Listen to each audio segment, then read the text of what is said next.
I'm Yuriko Romer, and I'm working on a documentary called Be Strong, Be Gentle, Be Beautiful. And it's about the life journey of Keiko Fukuda, Judo master. I was reading Oprah Winfrey's O magazine, just flipping it through it one day, and I found an article about then 92-year-old Judo sensei and Keiko Fukuda. And I took an interest to it, and I just thought, this is a fascinating story. And as I was reading it, I saw, oh, she's in San Francisco. And then I started looking at the pictures, and I thought, oh, this looks familiar. And the dojo where she teaches judo is 2 blocks from where I live. So shortly after that, I walked down there and introduced myself. And she's just this amazing person. And from the minute I met her, I just thought, oh, this person is like exuding wisdom. And I just wanted to be around her. It was a couple years before I really owned that I should make a film about her. I started filming in 2008, July of this year. She was awarded the 10th degree black belt by the USA Judo Association. And this is a really rare honor.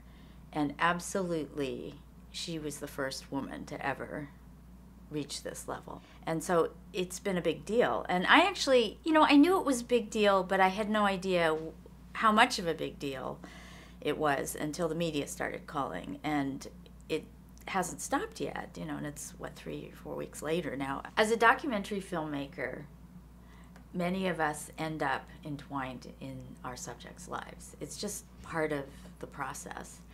And in this case, when all this media attention started, I suddenly became the de facto press contact. She's been getting international attention, and we've done radio interviews for CBC Canada, BBC. There was a mention on NPR. She's been on TV in Japan, in the United States. I've called on some very experienced producers and trying to get advice. And some people are saying, oh, you have to charge for the footage. Some people are saying, no, don't, just get the coverage. But it's been a little bit of a quandary for me because it's like, okay, how much do I give out? And, how much work do I put into it? And the major network TV stations and stuff don't want to pay for anything. So this is an interesting situation to be in, because if I were to turn around and call them and say, oh, by the way, I'd like to use a few seconds of your broadcast where you covered Keiko Fukuda's big accomplishment, we all know that they're going to charge us for it. I've been trying to be creative about how I negotiate these things.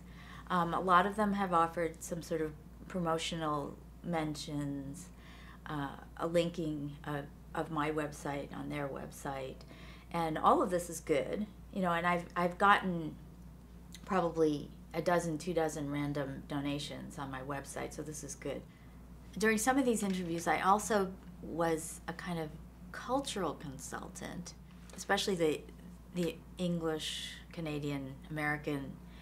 There's a kind of way that they try to elicit response and kind of get an emotional reaction to something that was like big news.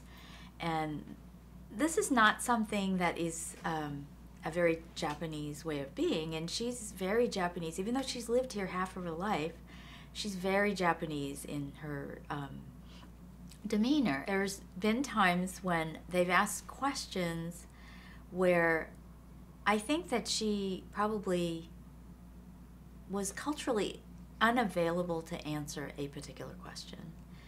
And there's been other times also when maybe she didn't understand the sort of the nuances of what she was being asked. In a couple of instances, they were also asking things like, well, do you think that you deserve this honor? And I have to say that, anybody would think about that, like, well, do I really, how do I answer a question like that? But in the Japanese culture, there are very few people that could say out loud, even if they in their heart believe that they deserve something like that. It's just not culturally appropriate and culturally available to be able to say, oh yes, of course I deserve this honor. I mean, it's sort of a little egotistical and weird in any culture, I think. But so this was something that I had to talk to the reporters about. I said, you can ask that question, you'll never get an answer. So let's think about a different way to to get her to talk about something that has a similar meaning as a filmmaker, it wasn't part of my job listing of, you know, the things that I need to do as a documentary filmmaker. I didn't know that I was going to have to do this. Generally speaking, I'm really appreciative of all the coverage. And mostly it's because I'm so happy for Keiko Fukuda to have this kind of recognition, because she's worked all her life for this.